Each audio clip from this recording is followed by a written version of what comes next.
Bonjour, je me présente Tino Vaga, je suis élève de Victor Hugo et je suis le candidat G10. J'espère que vous allez bien, de mon côté ça va pas. Écoutez-moi ignorant, il y a chacun sa place.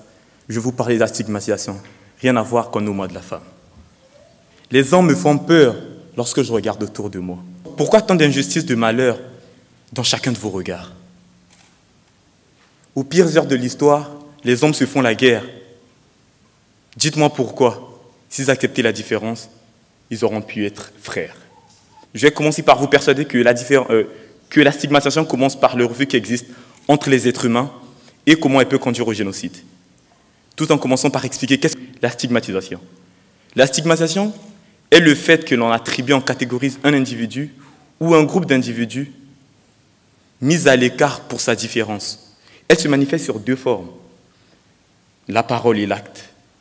Lorsqu'on parle de la parole, nous pouvons voir le cas des Hutus au Rwandais, qui marquaient une division ethnique sur une mauvaise utilisation des mots, catégorisant les Tutsis comme des cafards.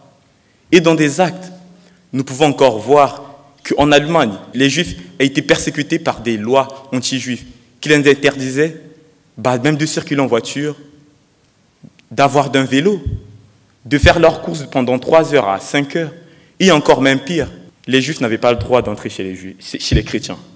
Le rapport qu'il y a entre ces deux catégories n'est que la différence. Ils ont été stigmatisés à cause de leur différence. Mais quelle est la place du génocide dans tout cela? Le génocide, du grec génos, qui signifie race, et cide, qui signifie tuer ou massacre, n'est que extermination, élimination physique, totale ou partielle, d'un groupe d'individus ethniques ou encore d'une communauté. Le rapport qui existe entre la stigmatisation et le génocide n'est autre que la discrimination sociale. Sur des distinctions concernant une personne ou un individu qui produit le rejet, suscitant la haine, naissant du génocide. Chez les Tutsis, on a remarqué que plus de 800 000 Rwandais furent massacrés, tués, estimés par l'ONU, pendant une période de 3 mois qui commençait du 7 avril 1994, si je ne me trompe pas, et au 17 juillet 1994. Ce fut le génocide le plus rapide de l'histoire et celui qui a eu le plus grande ampleur sur les morts par jour. Chez les Juifs, encore appelés Shoah, plus de 6 millions, voire 67% des Juifs vécus en Europe furent tués. Mais ces deux génocides commencent par le rapport d'une phase de stigmatisation de la population qui se poursuit par la persécution à travers la haine, qui ne conduit qu'à la mise à mort. En gros, le génocide est un grave crime contre l'humanité, contre les hommes, les femmes et les enfants abattus.